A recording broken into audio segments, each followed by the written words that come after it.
All right, hey everybody, it's Cage. So this next door app, I put a thing on there talking about how I'm an atheist. I was looking for people to hang out with, and I'd even talk to Christians. I want to know what they believe and why.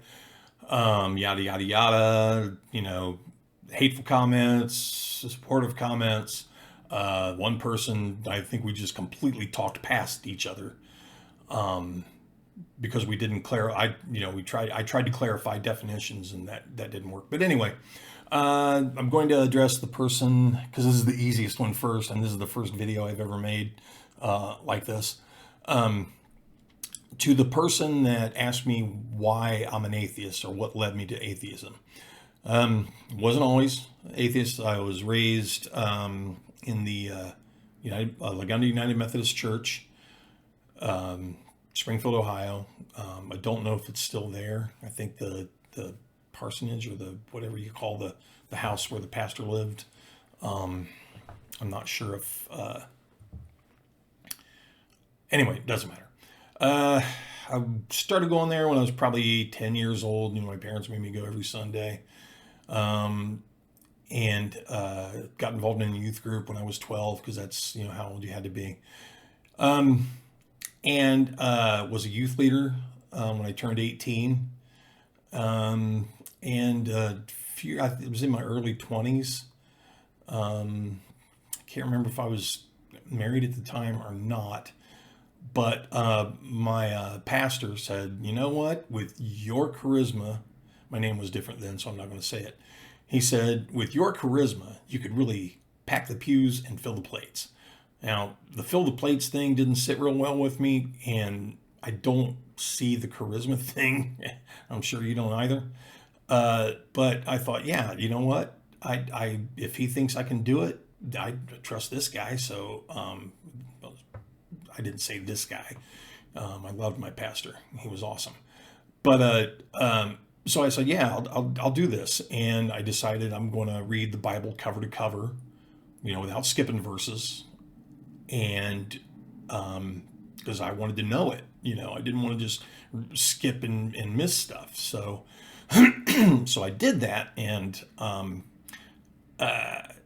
immediately, had questions, 2 Genesis accounts, and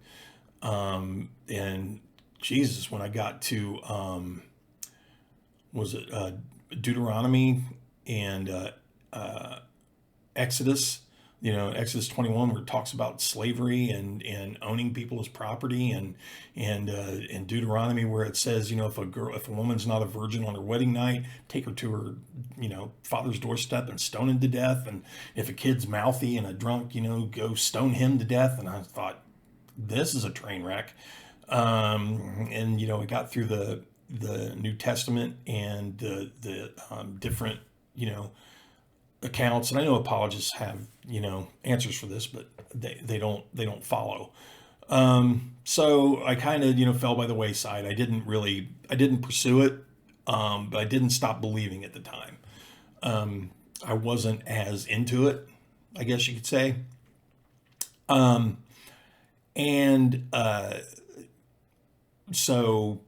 it just never came up. The friends I had, it never came up.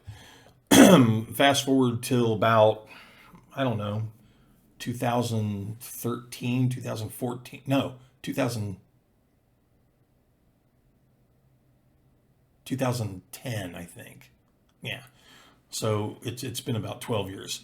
I started, really, getting into, I gotta quit saying, started getting into, looking at other religions that preceded the Old Testament. If you look at Mesopotamia, you look at there was a paper written where El was the creator god of the Mesopotamians, and El is God's name, or El and Elohim is the God's name in the Old Testament, and then Yahweh, YW WH, or I can't remember how it's YHWH, I think is what it is. But anyway, was a Canaanite god of metallurgy or war or something like that for hundreds of years, before the New Testament.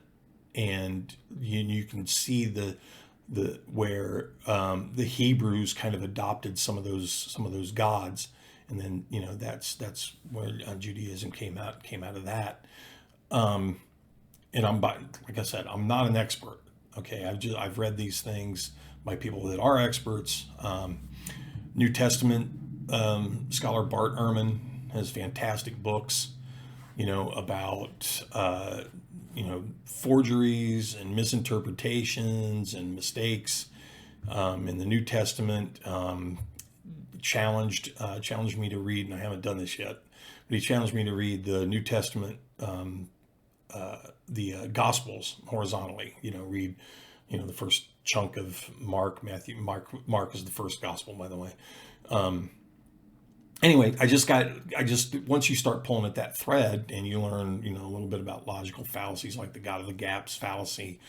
What's another a big one that they use? Look at the trees and things like that.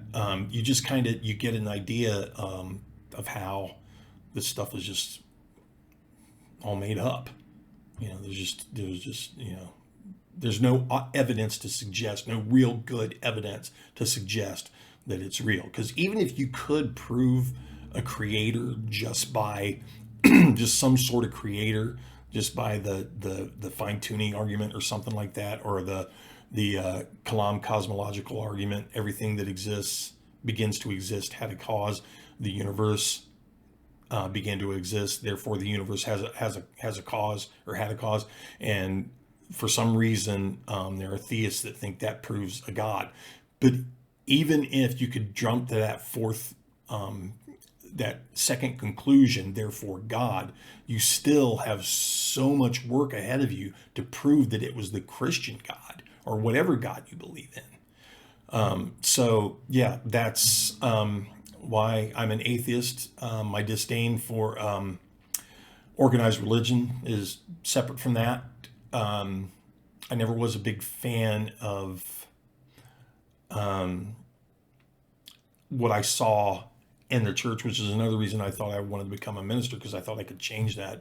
And we see the pettiness that goes on and the people that bicker and backstab, and they're supposed to be Christians. That never sat right with me. So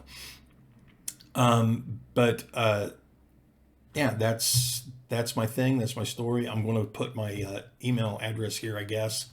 I don't know, just in case I can't. It's cagenutzinc, that's zinc with a C, at outlook.com. Feel free to email me. I'm going to try to address a couple other things, and if I miss those in subsequent videos, feel free to contact me. We could even set up a video chat or a phone call, or grab a beer, coffee, what have you. Just let me know, and thank you.